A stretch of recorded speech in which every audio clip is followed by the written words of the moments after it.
ধর্মশালায় বন্ধ হয়ে গেল আইপিএলের ম্যাচ। পাঞ্জাব কিংস বনাম দিল্লি ক্যাপিটালসের ম্যাচ চলাকালীন হঠাৎই বন্ধ হয়ে যায় ফ্লাড লাইট।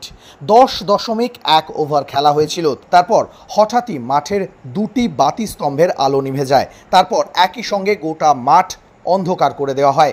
যে খবরটা এই মুহূর্তে জানা যাচ্ছে, ধর্মশালা স্টেডিয়াম থেকে 20 কিলোমিটার দূরে পাঠানকোট এয়ারবেসে একটি বিস্ফোরণ হয়েছে। সকলেই আমরা জানি যে বুধবার মধ্যরাতে পাকিস্তানের উপর আক্রমণ এনেছিল ভারতীয় সেনাবাহিনী।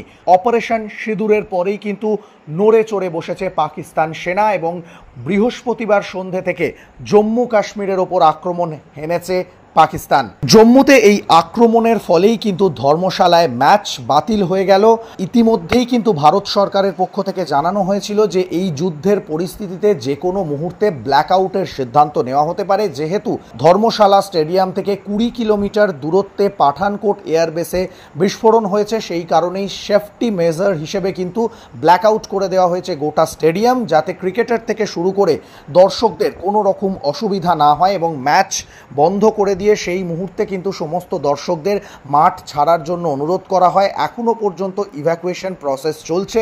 সমস্ত রকম সেফটি মেজার অবলম্বন করা হচ্ছে যাতে দর্শকদের কোনো রকম সমস্যা না হয়, তারা যাতে নিরাপদে মাঠ ছাড়তে পারে সেদিকেও নজর রাখা হচ্ছে। শুধু তাই নয়, দিল্লি ক্যাপিটালস এবং পাঞ্জাব কিংসের ক্রিকেটাররাও কিন্তু আজকে ধর্মশালা ছাড়বে। বলে এটা বলা ভালো যে এই মুহূর্তে ভারত পাকিস্তান যুদ্ধের যে একটা ভয়াবহতা তৈরি হয়েছে তার মাঝেই কিন্তু আইপিএলের ম্যাচ বন্ধ হয়ে গেল এবং এটা বোঝাই যাচ্ছে যে ক্রমাগত এই যুদ্ধের পরিবেশ ভয়ালো হচ্ছে। কিছুদিন আগে থেকেই বোঝা যাচ্ছিল যে এই যুদ্ধের প্রকোপ কিন্তু এবার ক্রিকেট মাঠেও পড়তে পারে। বৃহস্পতিবার সন্ধ্যাবেলা ঠিক সেটাই হলো। দিল্লি ক্যাপিটাল বনাম পাঞ্জাব কিংসের ম্যাচ চলাকালীন হঠাৎই ফ্লাড লাইট বন্ধ এবং তার কারণেই কিন্তু ম্যাচ বাতিল করে দেওয়া হলো।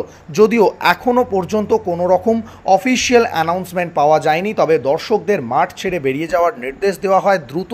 এবং জম্মুতে পাকিস্তানের আক্রমণ, তারপরেই পাঠানকোটে বিস্ফোরণ, সব মিলিয়ে কিন্তু পরিবেশ ক্রমাগত যেন আরও ভয়াল হচ্ছে।